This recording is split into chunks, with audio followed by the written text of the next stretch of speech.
Kuntres HaHispaalus Shiur Ch.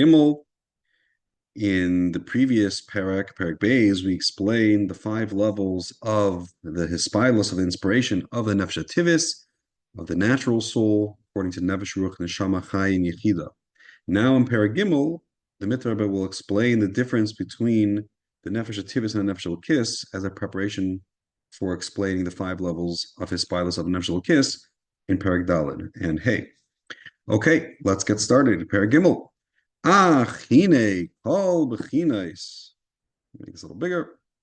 Hine, kol b'chinas, hey madregas hanal. All of these five levels that we discussed in Parak Beis. Ha kol hu b'nefesh hasichlis. These are all in the intellectual soul. Shenekra nefesh hativis hachiyunus, which is called the natural soul and the enlivening soul. And if you look into it, it seems there's different opinions or there's different ways that is explained about the relationship of these different terms. But for now, we'll just leave it like this, that they're basically synonymous. So the intellectual soul, which is called the natural soul or the enlivening soul, shegam hi taskim v'toida b'haida v'hispaalus b'mayach v'hispaalus b'leiv ad gam b'chinas kavana v'ratzon pashut kulu. That even the natural soul, even the intellectual soul, should be able to also agree and admit and recognize in godliness to the point where it's going to be inspired in the mind or in the heart, or even the inner kavana and the ratzon pashut. And these are the different levels. So it can have the simple haydah, just believing it, or it can be inspired in the mind and the heart, all the way to the kavana and all the way to the ratzon pashut. But all of this is still called serving Hashem with one's body. And it's called that in the sense there's serving Hashem just with the actual physical body in just doing actions. And then there's this intermediate stage, which is serving Hashem with one's nefesh hativis. And that's in this more, in terms of Vita Pnimis, in terms of this deeper type of Vita, that's also called serving Hashem with one's body. And then there's serving Hashem with one's nefesh elokis that we're going to explain. This is not yet called serving Hashem with one's soul. And like we said back in the beginning in Perek Aleph, that the entire purpose of the Alter Rebbe with Chassidus Chabad is that he wanted people should be able to be serving Hashem with their neshama, not only with their guf. So even if we go through all those five levels that we discussed in Perek Beis, we're looking to go beyond that.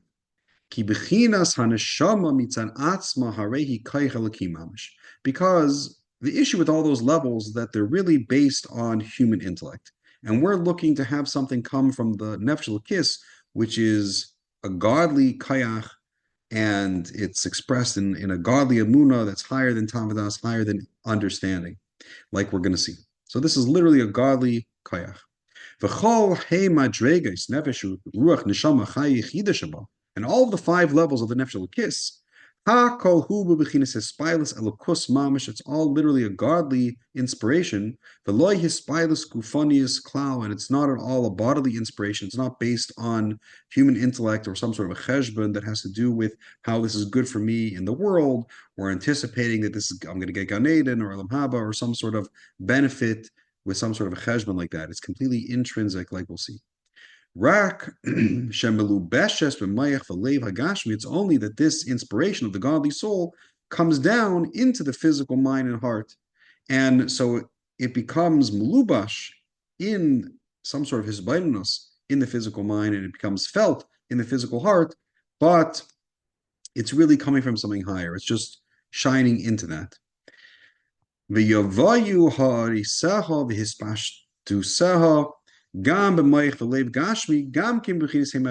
so when this light and ray of the nefesh elokis shines from the nefesh elokis into the nefesh hasichlis, into the nefesh hativis, it's also going to come into the physical mind and the physical heart according to these same five levels.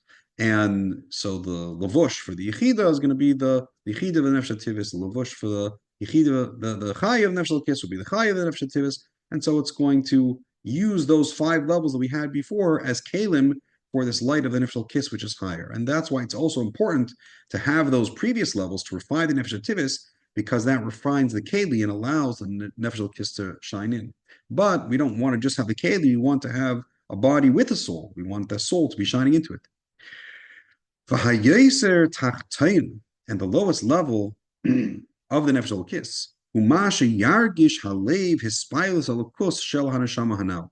That is where the physical heart is feeling the inspiration that's coming from the neshama. And so, in other words, we have the nefesh elokis the way it's higher than the body, like we'll see, and there's a little ray of it that shines into the nefesh sichlis until it finally comes into the physical heart. And so that's the lowest bit of the nefesh elokis that comes into the physical body and affects us with a physical inspiration, but nevertheless, it's coming from the nefesh elokis. And this is why it can be confusing without this explanation that he's going to give us to understand when is it coming from the neshama, when is it coming from the guf, because they're both happening in the same place. At the end of the day, the neshama is shining into the body. Utchila yesh lahavin heitiv hadek be'inyan hispilus alakos shemitzad neshama. But first, we have to understand what is the essential quality and characteristic of a godly inspiration that's coming from the neshama. How is that? What does that feel like, and how is that different than the type of inspiration and feeling that comes from the nefesh hativus?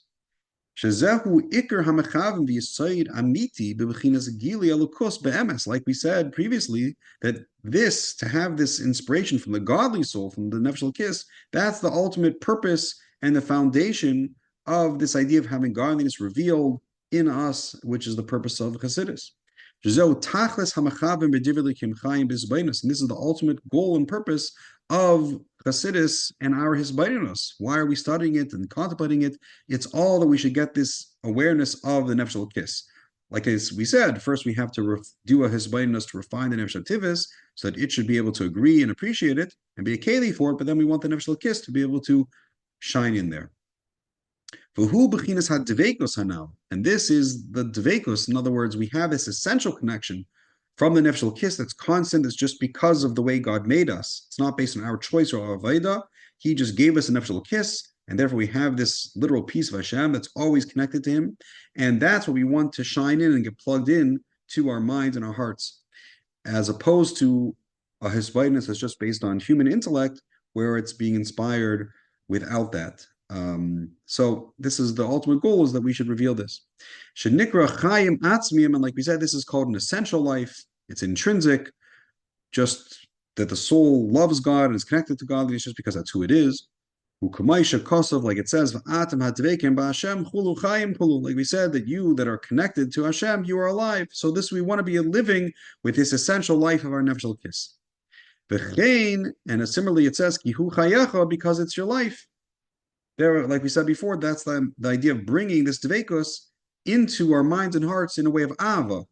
So we want to take this essential connection and plug it in, and this is the idea that it talks about elsewhere, being amuna, bipnimius. So we have this essential connection that's expressed in amuna, and we want to bring it into the mind and the heart through his blindness. Derech klal kanal, like we explained previously, in general, be'inyan nechaluka klalis bein espilus elokis mamish. Between the general distinction, the general difference between a godly inspiration and an inspiration that's coming from ultimately the life of the fleshy life of the body.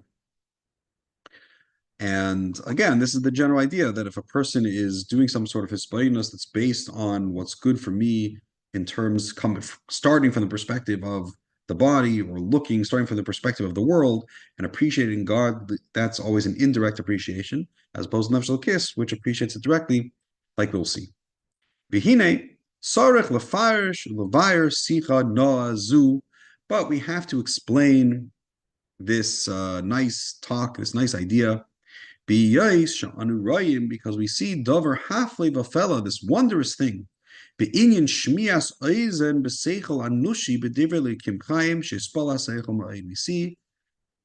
that when a person, especially if they're somewhat refined, even if they're a simple person, but if they hear something of Chassidus, that they become very inspired by it.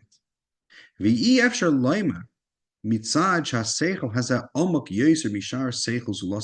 say that it's just because this idea is so much deeper than other ideas, and that's why they get so inspired, as opposed to they wouldn't, why don't they get so moved if you explain to them something in physics or psychology or some other thing?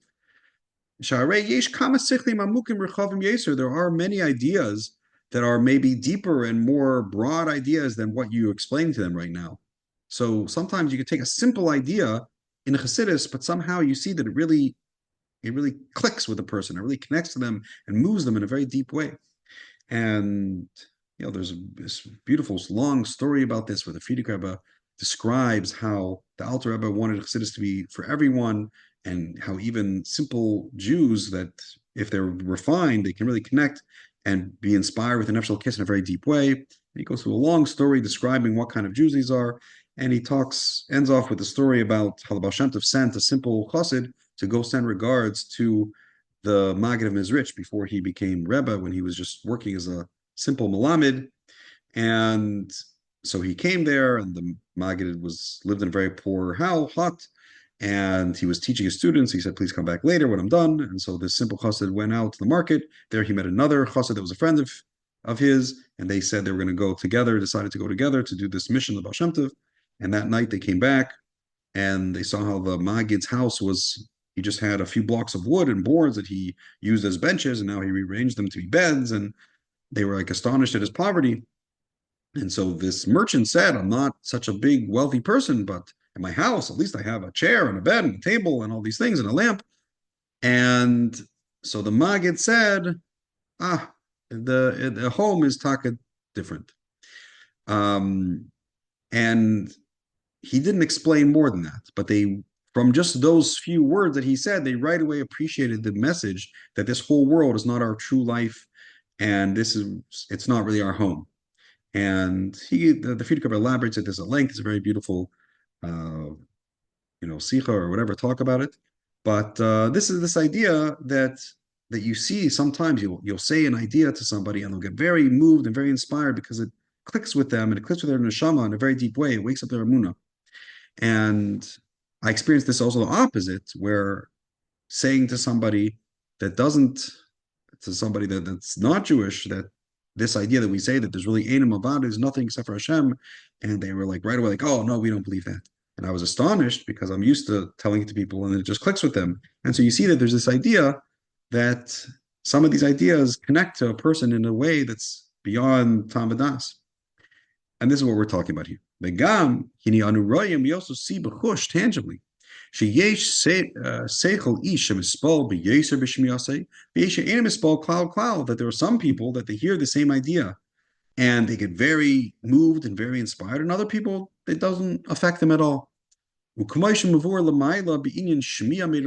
we explained in the previous chapter about the different levels of inspiration that a person could learn, and they just feel like it's not relevant to them, and so they understand it, but they understand it in a cold, distant way. He doesn't feel like it's relevant to him. He just believes it's true, but he's not really moved by it or inspired by it. Ukanal, like we talked about before, about the level of the cold thought. The Lashon Yiddish or their hertnish, he doesn't feel that it's personally relevant to him, doesn't connect to it.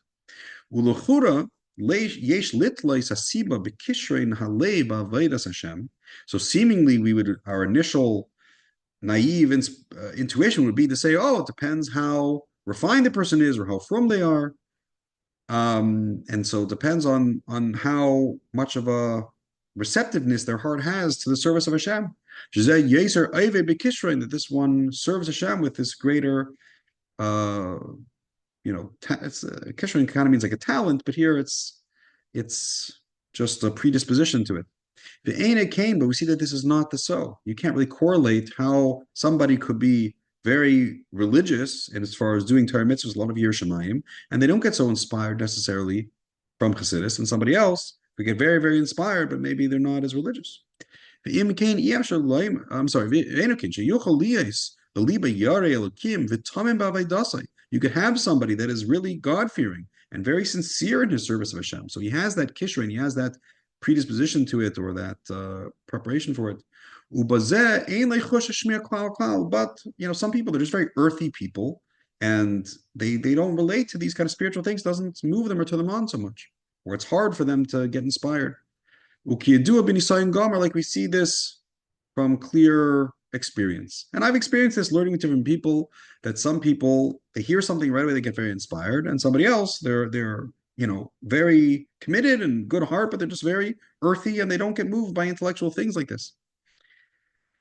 They just want everything to be very practical. Tell me what to do and I'll do it. And that's it. So we must say that this comes from the Kayach and the Neshama. And there's another story that I think illustrates this also with the Arizal, that in the time when the Arizal was in Tzfas, there was the Beis Yosef was there, the Arizal was there, the Alshich was there. And when the Arizal was giving a shir on Kabbalah, I think it was the Alshich, if I'm not mistaken, that would always fall asleep in his shir. And he once came to the Arizal and he said he apologizes that he feels like it's disrespectful that he's falling asleep there. And the Arizal says, don't worry, your neshama is from, I think it was the chelik of Drush, and so you're not so shaykh to the chelik of Said, so your neshama, falls asleep then. So you see that even with tzaddikim, you can have this idea of people that are on a very, very high level, and yet they don't always connect to a certain thing in the same way. So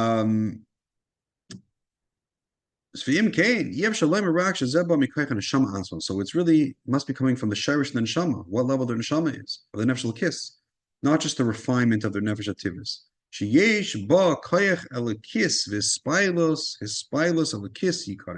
That one person has this godly kayach revealed in them, and therefore this inspiration is called a godly inspiration.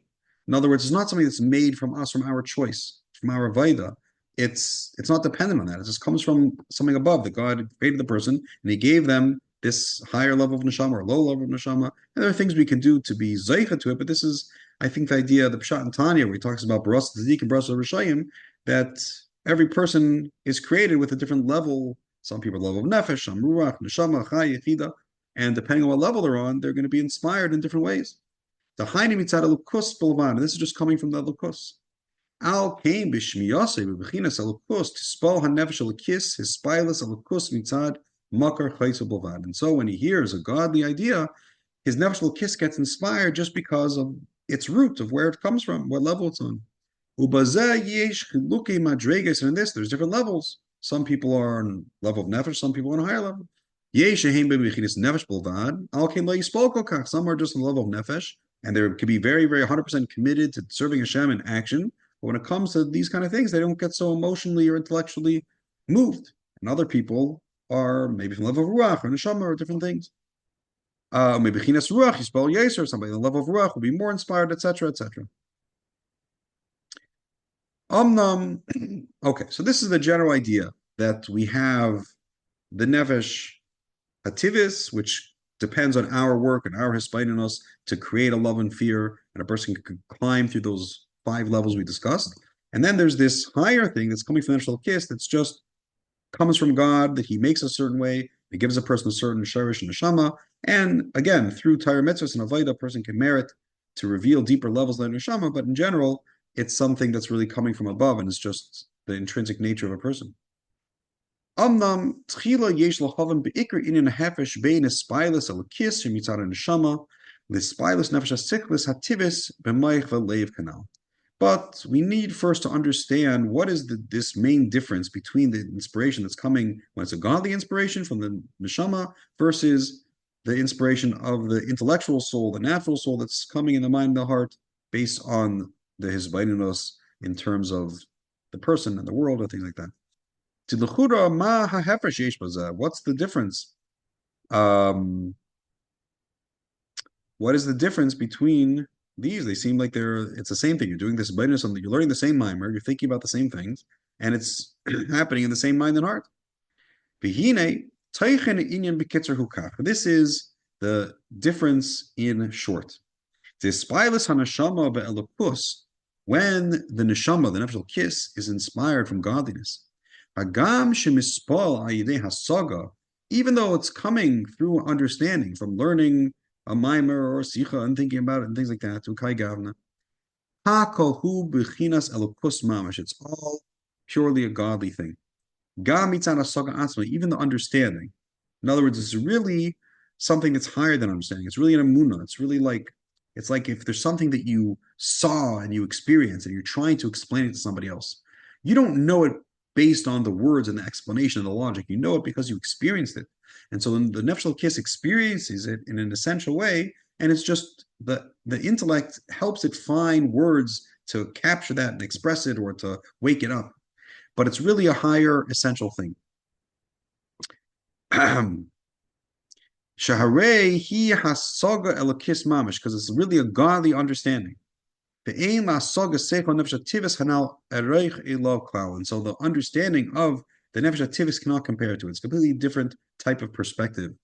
And there's a letter where the Rebbe talks about the difference of avodas halev and avodas hamayach that I think relates a little bit to this. Although really it's a more broad thing that, but I think it's a little bit of an example that you can have a person that has a business and somebody else moves into town that's in competition. And then he does his Vaidinus and thinks about, you know what, everything that I'm supposed to get was decided Rosh Hashanah, and I'm not going to make 1 penny more than I'm supposed to or 1 penny less. And so to the point where he doesn't feel threatened and he feels fine and doesn't bother him. So he says that's not yet really in the heart. On the other hand, when somebody else moves into town that's opening a business competition that's the same business as him, he feels for him and he feels how hard it is to get started. And so he goes over and he helps him and he says, I'll show you the ropes and I'll help you get started, because in other words, he really feels for the person. And basically his whole perspective, his whole priority system is different. He's not just thinking about himself and his money and using the understanding of godliness to help him feel comfortable about his own money. That's like this minus nefesh.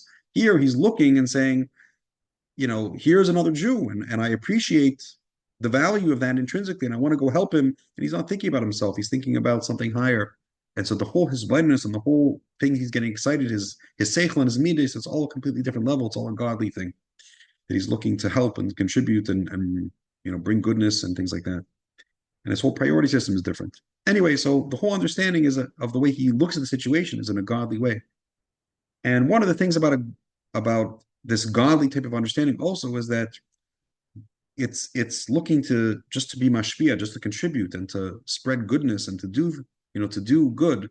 It's not thinking about itself. And if Tivis is always thinking about itself, and ultimately it's worrying about itself. So even if it's saying, okay, I'm going to do this and I'm going to maybe get reward for it in this world or in Olam Haba, or maybe I'll just be on a very high level and be very close to the king. But it's all ultimately coming from a certain level of selfishness.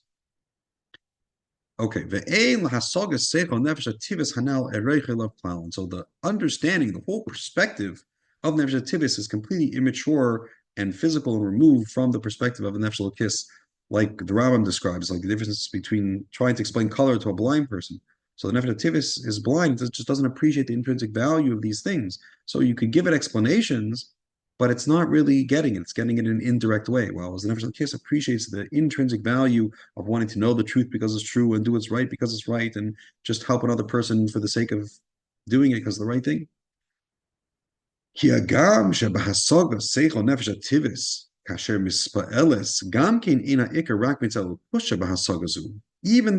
when the nefesh ativis is getting inspired by learning Chassidus and from thinking about godliness, it's inspired mainly from the godliness that's shining into nefesh ativis, also because it's not going to be so. Like we said before, it doesn't get as inspired from learning some other idea that's not godly. So there is this idea that it wants to connect to godliness that's shining into nefesh ativis, but the levushim and the nefesh ativis are covering over that to some degree. But the understanding of nefesh ativis is coming from this garment of naiga, which covers over the essential godliness. In other words, it's translating that in extrinsic terms, in terms of what that means for me and for the world and these kind of things. Because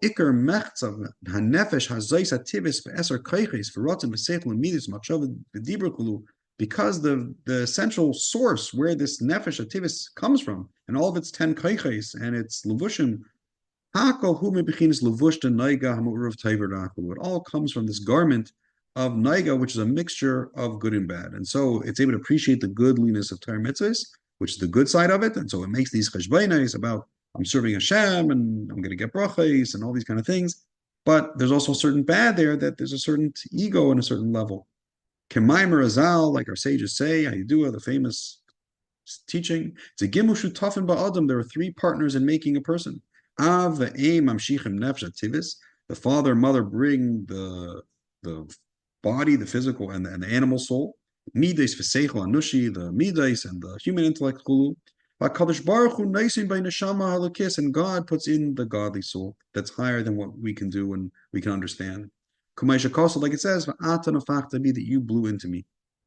Kumaisha kosa beitz chaim, and like it discusses in Eitz Chaim, the neshama mitzad atzma ein tzarich tikkun. The neshama itself doesn't need to be fixed, and so therefore it's not dependent on our avodah.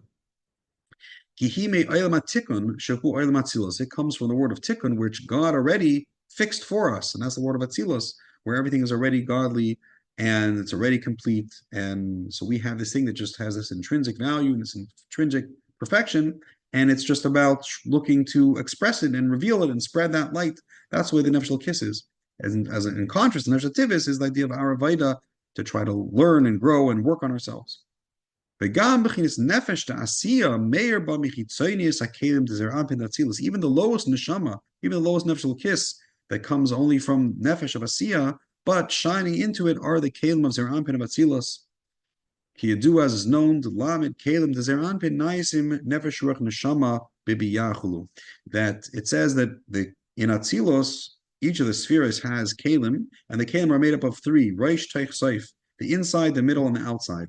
And so the inside becomes the neshama for bria, the middle becomes the ruach in yitzira, and the outside becomes the nefesh in asiya. So even the lowest neshama is really coming from atzilus. The im kain gam ba'amaretz she'ein le'rak nefesh asiya, and therefore even the simplest person that only has the level of nefesh of asiya revealed in them, yesh ba ha'ara me'bechinas atzilus. There's still this godliness of atzilus that's shining in their nefesh l'kis. Rak shenikra atzilus shabatziya. It's just called the atzilus of asiya. And this is an explanation or related to what it explains in Perek Beis of Tanya at length, and a little bit in Perek Aleph and Beis is discussing this. And so the whole purpose of the nefesh kiss is only to come down to refine these garments of naiga that come from the father and mother. That this is the foundation of all of our avodah in this world, b'Torah mitzvahs, of learning Torah and doing mitzvahs, ba'ava v'yira, and to acquire love and fear of God. That is all about our whole avodah, to try to work, to learn Torah and do mitzvahs and do his blindness, to acquire love and fear. That's all about refining the nefesh tivis. But like we said, we want to refine it as to become a keli for the nefesh kiss. Kanal beprate chaluke he madrigas naran chai shabahu. Like we explained in the previous chapter, all of its 5 levels, and that's this process of our avodah. But the nefesh kiss itself, its source, it's coming from atzilus, even if it's atzilus, the way it's expressed in Bria in Asiya, it's complete and doesn't need to be refined, and therefore we don't have to do any avodah on it. It's already perfect the way it is. We just have to reveal it. We just have to turn it on and wake it up and make a keli where it can be revealed. In order to understand this, the l'chura gam haneshama to spell b'ratzon v'seichel l'midah. Seemingly, even on nefesh kiss, we're doing an avodah to wake it up. We're inspiring it on the level of ratzon, the level of seichel, the level of midah. So seemingly, we also are activating it through a similar process of hisvainus and on these different levels. Umau ikra hefesh bein aspirus haneshama b'hasagasa belakos ubein aspirus nefesh tivis b'hasagasa belakos. So what's really the difference in the inspiration? Whether it's coming from the nefesh kiss, it's in godliness, or the nefesh tivis in godliness.